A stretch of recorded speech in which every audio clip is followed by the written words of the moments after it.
мына жақта бейнені көріп тұрмыз. Бұл бейнеде қарап отырып бүйрек үсті безін ажыратуға болады. Мынау жаңағы сыртында тұрған капсуласы и ішіне тұрған паренхимасы.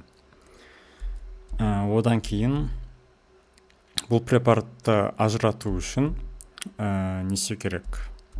Бұны сыртында орналасқан жаңағы қыртысы затын, одан кейін майлық затын ажырату арқылы бөлсек болады. Одан кейін бұның әртүрлі аймақтары бар. Именно соның шумақты аймағын қарайтын болсақ, мысал ретінде мына жақта тұр. Осы әртүрлі андай шумақ болып түзіліп тұр. Осы шумақтарына қарап біз бүйрек үсті безінің екенін анықтасақ болады. Одан кейін ескерту керек зат, қазір біз препаратты сипаттайтын кезде азокармин бояуын қарастырамыз, ал мынау препаратта көріп тұрғандай гемоксилин иодин бояуы қолданылған. Ал енді препаратты сипаттайық. Препараттың аты бүйрек үсті безі. Одан кейін мына жақта именно қыртысты заты көрініп тұр.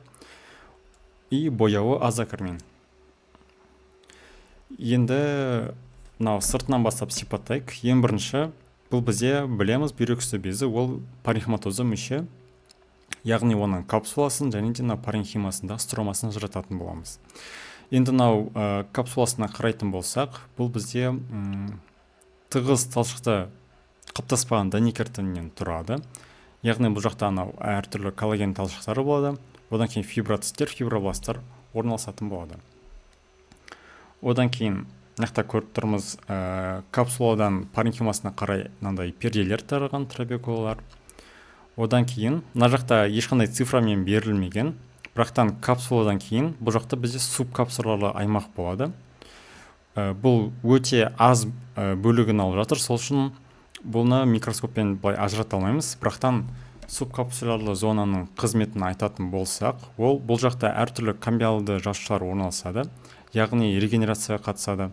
Бұлар мына жақта мысалы, яғни шумақты аймақта жасушалар өлетін болса, соны жаңартып отыратын болады. Одан кейін екінші, бұл бізде шумақты аймақ. Ол примерно осындай болып орналасады, осындай болып. Осы шумақты аймақта бізде кортикоцисттер орналасады. Осы кортикоцисттердің қызметі, бұлар минералы кортикоидтарды синтезейтін болады, то есть гормондарды бөледі. Именно қандай гормон десек, ол бізде антидиуретикалық гормон, яғни тағы да бұны вазопрессин деп айтады. Бұның қызметі натрийді реабсорбциялау. Одан кейінгі аймақ бұл жақта тағы да берілмеген.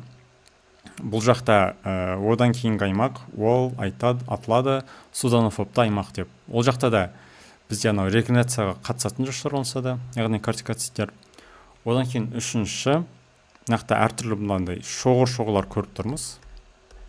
Әртүрлі шоғырлардан. Яғни бұны шоғырлы аймақ деп айтады. Бұл жақтың, бұл именно бүйрек үсті безінің көп бөлігін алып жатыр. Одан кейін бұлардың қызметі, бұлар кортикостероидтерді бөледі.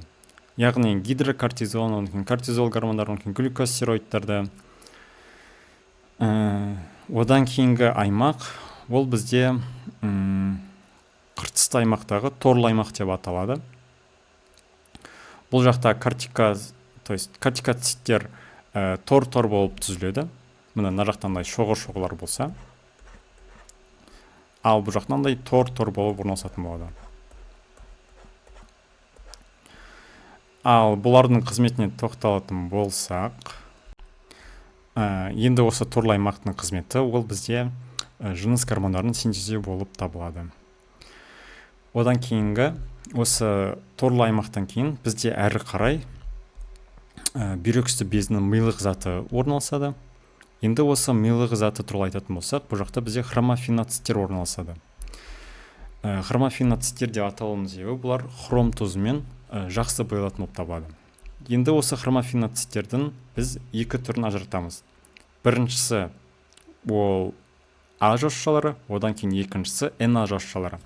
енді мына жақта бірінші цифрамен бізде күңгірт түсті жошылар деп жазып қойыпты. Бұлар бізде NA жошылары, бұлардың қызметі норадреналинді бөліп шығару. Одан кейін екінші номермен бізде ашық түсті жошылар депті. Ашық түсті болып келген ол жаңағы А жошылары, бұлар бізде адреналинді бөлетін болады. И мынау үшіншімен тіректік жошыларды беріпті. Одан кейін бізде айтады, А жошылары адреналин бөлетін. Бұлардың пішіні NA жошылардан қарағанда ірі дейді.